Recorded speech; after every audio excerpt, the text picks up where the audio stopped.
Welcome to North Yorkshire and to the Church of St Andrews in the village of Aldborough, which is about 15 miles to the northwest of York. We're here to help celebrate the Northern Aldborough Festival, a feast of classical music in this enchanting church and environment which attracts artists from all over the world. The church is built on the site of an old Roman forum, and in the 19th century they unearthed the statue of the god Mercury, which is today on show in the back of the church. Mercury, of course, was the fleet-footed, mercurial god of trade, travel and thieves, which takes me one way or another to our panel. David Davis, former Shadow Home Secretary, former member of the very fleet-footed SAS. He now campaigns against the securocrats on behalf of the ancient liberties of the citizen. On Desert Island Discs, one of his choices was a song called Stealing My Democracy. Salma Yaqub was one of the founders and now the leader of the Respect Party, which has a Member of Parliament in the personage of George Galloway. The party's name is an acronym for respect, equality, socialism, peace, environmentalism, community and trade unionism. It may safely be said that Douglas Murray's concept of respect does not embrace at least all of those qualities. As the Associate Director of the Henry Jackson Society, he is a strong believer in capitalism. Well, he gives it 2 cheers anyway. And the protection of liberal democracy around the world via the military strength of the Allied Western nations. His latest book is Bloody Sunday. It's a history of the Savile Inquiry. Alan Johnson held several cabinet posts in the New Labour years. Appointed Shadow Chancellor by Ed Miliband, he stood down last year from what he described as a, forgive the phrase, bloody depressing job. And he appears to be much happier as a result. True? True. He said, gulping his water quickly. Our panel. So are the rest of us.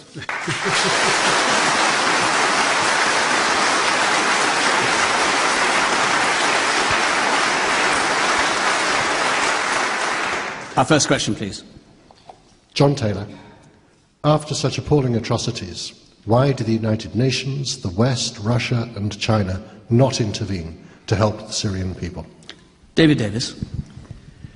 Well, sometimes you have to recognise there are things you can't do. The simple truth is to intervene in Syria would be bloodier and more unpleasant than the intervention in Iraq and Afghanistan put together. I mean, they estimate something like 100,000 people have died as a result of the Iraq war. I suspect the numbers will be worse for Syria. I mean, one of the problems, well, not one of the problems, the driving problem, I guess, in Syria today is the repressive minority led by Assad, mostly Alawite, part of the Alawite sect, and there are about 2 million of those. I suspect if Assad fell, a very large number of those people would die. So the 100,000 in Iraq may be a small number by comparison. So there are no easy answers. I'd love to be able to say to you, this is the solution, this is the way to do it, this is what we should do. This is one of those ones where I'm afraid civilized people have to just hold their breath and hope. Douglas Murray. Well, the last person to think that whatever would happen or whatever should happen in Syria could or would ever be simple. It's a very complex situation. I think that goes without saying. What's simple about it, what is straightforward, it comes back to the question on why the UN, particularly Russia and China you mentioned, will not do anything. I'm afraid that's very straightforward. The UN Security Council cannot work, does not work in a case like this. Every actor involved knows that it does not and cannot work. The UN Security Council will not come up with a resolution because Russia and China have no reason to have a resolution suggesting UN action in Syria because of their business interests there, because of their serious holdings within that area, and for many other issues of realpolitik for them. So when people say we must rely on the UN, they must be aware that the UN cannot solve this problem. The question then comes back to whether or not a country like this one can do anything. And I have to say that of the options before us, as I said, there are no simple ones. There are things we could think of doing, such as helping an international force to have a no-fly zone, stopping the use of helicopter gunships over areas that Assad's forces have been in. But none of it is straightforward. And I'd just add one other thing. I do wish, when discussing this, that our politicians, I'm not thinking of the ones on this panel, but that our politicians in this country were a bit more frank with the people about this. Because in recent days, both William Hague and David Cameron have decried, and rightly decried, the atrocities in Syria. But it's no good just continuing to decry them. You have to say what you would do. And the fact is, if we cannot as a country any longer be the sort of country that can express and defend our values, including innocent civilian life, including defending innocent civilian life, if we cannot cannot do that anymore, then I wish we'd just say so and not go through the pretense that we care about this and we'd like to do something, but perhaps the UN can do something, because that is simply a road to nothing.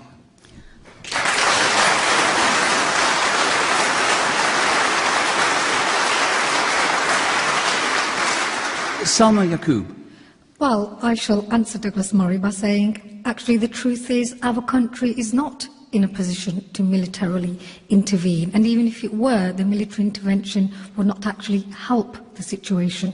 Of course, what is happening is terrible. There are massacres happening. People are dying.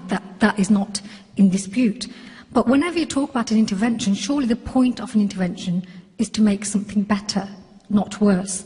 And if we were to either back or go in ourselves, which isn't an option, let's face it, we've already had overstretch from Iraq, we're struggling to get out of Afghanistan, it's not an option, and especially with the military cuts, 20%, we're going to see a reduction in the army. We know that militarily we're not going to actually do something, but we can still diplomatically. And I would support what was now being referred to as Annan Plus, as we need to see a renewed diplomatic effort. And yes, Russia and China should continue to be pressured to assert a stronger influence on Assad. We've seen an example with Yemen, where the people rose up, they were brutally put down, but through getting people round the table, all the players, people from the regime, as well as the opposition, as well as people within the region, actually an ordered transition took place. And that's what needs to take place in Syria. Assad has to go. He does not have the credibility both inside his country in terms of the opposition that has arisen. But yes, there are sections of the Syrian population which do support him, and they cannot be ignored. We talked about the difficulties. There's so many sects, 18 sects, and actually it's the Christians in Syria and the Alawites who are in the minority who feel most threatened should Assad fall. So there has to be some way where people feel protected in an orderly transition. And militarily intervening, it will actually make, I can tell you for a fact, as sure as we're all sitting in this church hall, the deaths won't reduce, they will actually increase. And that's why the military intervention should not be the favoured option, but diplomatic intervention must be reinforced.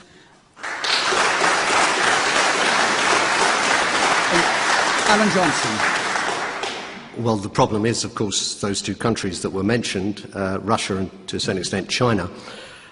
We can't get a UN resolution, but the UN have agreed to the Kofi Annan plan that Salma referred to. Indeed, the Arab League are the joint sponsors of Kofi Annan with the UN as an envoy to that country. And Kofi Annan's plan includes an immediate ceasefire, includes the withdrawal of troops, the release of political prisoners, the reopening of a political dialogue, and it's the only show in town. It's UN approved, it's approved by Russia, it's approved by China. And I sometimes despair when I see some of the coverage that, you know, when the terrible events that have happened, 108 people killed last week, 98 people killed this week, and almost ridiculing Kofi Annan for making the attempt. It is still, I agree with William Hague on this, it is still the Annan six-point plan. It is the only show in town, and I think what has to happen now, as Kofi Annan said to the United Nations yesterday, is the UN, including Russia and China, have to put some teeth into the Annan plan, whether that's around sanctions or whether it's about other issues, so that it can be given a reasonable chance to succeed. And I don't think it has had that reasonable chance. You haven't mentioned the fact that Kofi Annan wants Iran to be involved as part of the contact group, and the Western nations are saying not at all. No, yeah, but hold on. Where are you on that? Are you with the government on that? Kofi Annan's six-point plan is very clear. Yeah, but aside from that, he wants to create a contact group, which was very important, incidentally, in resolving other international crises. Should the West swallow its dislike of Iran and say, if Kofi Annan is as wise as everyone says he is, Iran should be part of this? I personally think it's very difficult to leave Iran out of this. They are a major player, and it's very difficult to ignore them. And if we want to have a contact group that leads to the implementation of the Annan plan, I don't think you can ignore Iran as part of that. David Davis. I agree. The simple truth is that you have to have every neighbouring nation involved. Whether you like it or not, where are the refugees going to flee to? How are you going to provide no-fly zones? If you are going to do that, how are you going to provide sanctuary for the people who will otherwise be killed in genocides? The way to do it is involve every local nation, and that includes Iran. But Iran is currently not only arming and sending troops to help the Assad regime, but is now boasting that it is doing so under the eyes of the UN, under the eyes of the international community. To involve Iran as if Iran can help this process is like asking an arsonist to come into a burning building. But Douglas, isn't Saudi Arabia similarly arming the opposition? And should they therefore be excluded? Don't you start then excluding all the neighbouring countries? You could do. I simply think that in the region, the destabilising force is and has been for more than 3 decades now Iran. And that Iran, which props up the Assad regime and has done for so many years as this proxy state, which itself is also a terror sponsor, if you roll this problem back in Syria, you can roll it back straight to Tehran. And I think that there is a justifiable excuse for saying we should at least look at Iran as part of the problem. That is not to say you ignore them, it's not to say nobody ever speaks to them, but to see them as necessarily part of the solution, I think, is to get some of this very wrong. We will leave that there, thank you, and go to our next question. David Taylor. Should the Home Secretary poke a stick into the lion's den and appoint a former rail regulator with a non-police background to the post of HM Inspector of Constabulary? This is Tom Windsor, whom the government has said was head and shoulders above the other candidates. And that phrase, poke a stick in the lion's den, is, I think, David Blunkett's phrase. Alan Johnson. I think it's provocative. I think it's inept.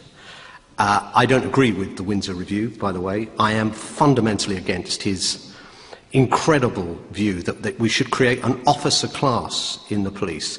He makes the point, actually, which I find rather offensive, coming from the working classes, that he recognises that the police have a core working class principle, but now they need people of high calibre, as if people of working class can't provide that high calibre. And the idea that you need an officer class when we're looking at breaking down social immobility in things like the judiciary and the army, I find incredible. But even if I thought everything that Tom Windsor said was correct, even if I thought his review was sensible and sound, which I don't, given the amount of antipathy it's caused amongst the police, to appoint him as the head of Her Majesty's Inspector of Constabulary, I just cannot understand the sense of it. The police feel, at the moment, alienated from this government, and I predict that come the next election, one of the biggest political problems this government will face will be crime and disorder and this alienation of our police. When I was Home Secretary, I relied on HMIC to give me expert advice on policing. For instance, there's an issue about whether I should have asked HMIC to investigate the Metropolitan Police on the hacking inquiry on Murdoch in July 2009. If I had asked HMIC to do that, Dennis O'Connor, the current head, is a former police officer, as every head of HMIC has been since it was created in 1856, he would be able to talk to the Metropolitan Police as an experienced police officer. Windsor won't be able to do that. And anything Windsor does as the head of the HMIC, because he's going to be appointed, the government are going to get their man, anything he does now will be looked at with great suspicion by Britain's police force, who already feel alienated by this government. From a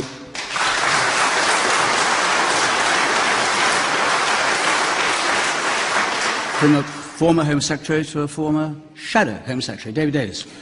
This is one of those few occasions tonight where we're going to disagree.